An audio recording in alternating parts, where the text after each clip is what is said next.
नमस्कार, आप देख रहे हैं 4 पीएम बिहार और मैं हूं अभिषेक मिश्रा।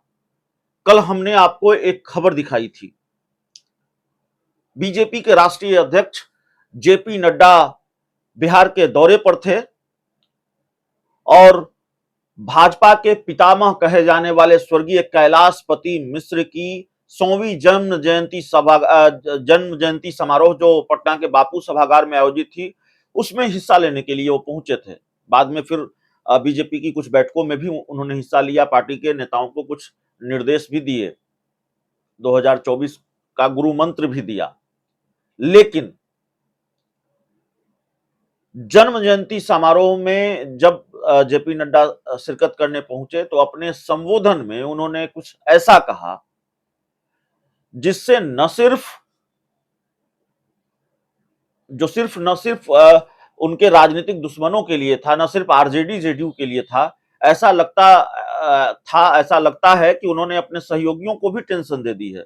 उन्होंने जो कुछ भी कहा वो उनके सहयोगियों के लिए भी है। जेपी नड्डा ने कई बातें कही, लंबा संबोधन था, लेकिन उसमें एक महत्वपूर्ण बात यह कही कि क्षेत्रीय पार्टियों का समाप्त होना तय है। क्षेत्रीय पार्टियां समाप्त हो जाएंगी। और हमने आपको कल बताया था कि इस तरह का बयान जेपी नड्डा पहले भी दे चुके हैं और जब बिहार में 14 महीने पहले सरकार बदली, नीतीश कुमार बीजेपी से अलग हुए, तो इस बयान की भी भूमिका बहुत रही है। और उसके बाद हमने आपको बताया कि कैसे जेपी नड्डा ने एक तरह से किसी एक खेल के संकेत दे दिए हैं और आने वाले दिनों में भाजपा के सहयोगियों पर प्रेशर बढ़ सकता है। चिराग पासवान, पशुपति पारस, जीतन राम मांझी, उपेंद्र कुशवाहा पर प्रेशर बढ़ सकता है कि आप विलय कर लीजिए। तो अपने सहयोगियों की चिंता भी बढ़ाकर गए हैं जेपी नड्डा। अब जनता दल यूनाइटेड की तरफ से भी इसी तरह का बयान सामने आया है। जेडीयू ने भी कहा है कि चिराग पासवान, उपेंद्र कुशवाहा और जीतन राम मांझी की चिंताएं बढ़ जानी चाहिए। आप सोचिए, चिराग पासवान जी, उपेंद्र कुशवाहा जी। और ये सवाल भी जेडीयू ने उठाया है कि अगर आप ये कह रहे हैं कि क्षेत्रीय पार्टियां समाप्त हो जाएगी तो फिर एनडीए का अस्तित्व क्या है? एनडीए है क्या? क्षेत्रीय पार्टियों के दम पर ही तो एनडीए है। आप क्षेत्रीय पार्टियों का सहयोग क्यों ले रहे हैं? और इसी तरह का बयान आपने पहले दिया था तो रातों रात आप सत्ता से बेदखल हो गए। जेडीयू के मुख्य प्रवक्ता नीरज कुमार क्या कह रहे हैं, पहले उनको सुन लेते हैं और फिर उसके बाद आगे की बातचीत करते हैं। माननीय जेपी नड्डा जी श्रद्धेय कैलाशपति मिश्र जी के सम्मान में तो आए, लेकिन उनके सम्मान के लिए केंद्र सरकार ने अब तक क्या किया या भविष्य में क्या करेगी, इस संबंध में कोई भी जानकारी साझा नहीं किया। और आपने क्षेत्रीय पार्टियों का वजूद खत्म करने की बात कही है। मान्यवर, मैं आपको यह कहना चाहता हूं कि क्षेत्रीय पार्टियों का वजूद खत्म कर रहे थे तो आपका सत्ता से बिहार में हमने वजूद खत्म कर दिया। फिर एनडीए का औचित्य क्या है? एनडीए किस चिड़िया का नाम है? क्षेत्रीय सहयोगी दलों का क्यों सहयोग लेते हैं? और चिंता तो करिए माननीय चिराग पासवान जी, माननीय जीतन राम मांझी जी, माननीय उपेंद्र कुशवाहा जी, कि आपके बारे में यह कहा जा रहा है कि आपका वजूद खत्म कर देंगे। तो क्या वजूद खत्म करने के लिए राजनीति कर रहे हैं या वजूद कायम करने के लिए कर रहे हैं?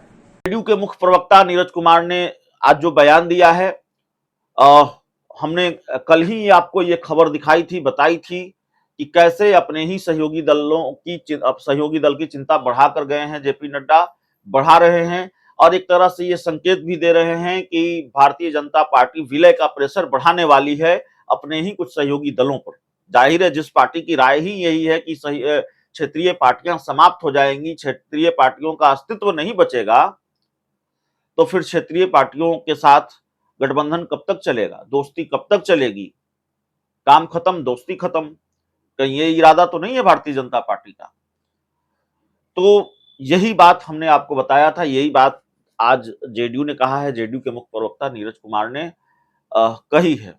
हालांकि विलय का दबाव नीतीश कुमार ने भी बनाया जीतन राम मांझी पर, और जीतन राम मांझी को कहा कि या तो आप अपनी पार्टी का विलय कीजिए या महागठबंधन से बाहर जाइए। तो जीतन राम मांझी महागठबंधन से बाहर चले गए। और विलय को लेकर कयास पहले से लगते रहे, कई तरह के कयास लगते हैं। कयास पशुपति पारस को लेकर भी लगते हैं और कयास चिराग पासवान को भी लेकर लगते हैं। उपेंद्र कुशवाहा अपनी पार्टी का विलय करेंगे भारतीय जनता पार्टी में या आप किसी भी पार्टी में, ये अभी थोड़ा मुश्किल लगता है। अभी थोड़ा मुश्किल इसलिए लगता है कि एक बार वो अपनी पार्टी रालोसपा का विलय करके देख चुके हैं। नीतीश कुमार ने बहुत बाहें फैलाकर उनको गले लगाया, गर्मजोशी से स्वागत किया। उपेंद्र कुशवाहा ने भी अपनी पार्टी रालोसपा का विलय किया जेडीयू में, और जेडीयू संसदीय बोर्ड के अध्यक्ष बने उपेंद्र कुशवाहा। लेकिन लालू या माफ कीजिएगा नीतीश कुमार और उपेंद्र कुशवाहा की दोस्ती ज्यादा दिनों तक नहीं चली। हालांकि दोस्ती टूटी बनी कई बार ऐसा हुआ है, और इस बार भी ऐसा हुआ। नीतीश कुमार और उपेंद्र कुशवाहा की दोस्ती ज्यादा दिनों तक नहीं चली। उपेंद्र कुशवाहा जेडीयू से अलग हुए और फिर अपनी नई पार्टी बनाई है राष्ट्रीय लोक जनता दल। तो उपेंद्र कुशवाहा अपनी पार्टी का विलय करेंगे ऐसा संभव नहीं है, ये इस तरफ वो सोचेंगे भी नहीं। कहा जाता है कि दूध से किसी का मुंह जल जाए तो वो छाछ भी फूंक कर पीता है। लेकिन क्या चिराग पासवान भी अपनी पार्टी का विलय करेंगे? पशुपति पारस भी अपनी पार्टी का विलय बीजेपी में करेंगे, और जीतन राम मांझी भी अपनी पार्टी का विलय बीजेपी में करेंगे? इन सबको लेकर कयास लगते रहे हैं कि इन पर विलय का दबाव बीजेपी बढ़ा सकती है, और इनके सामने विलय का कोई रास्ता नहीं रहेगा। इन कयासों को मजबूती तब और मिल गई है जब एक बार नहीं, इससे पहले हमने आपको बताया कि 12 से 14 महीने पहले जब जेपी नड्डा बिहार आए थे, उसके 2-3 दिनों के अंदर ही बिहार में बड़ा खेला हो गया। नीतीश कुमार बीजेपी से अलग हो गए। तो जेपी नड्डा ने उस समय भी ये बयान दिया था कि क्षेत्रीय पार्टियां समाप्त हो जाएगी, और जेडीयू को ये बयान बहुत नागवार गुजरा था।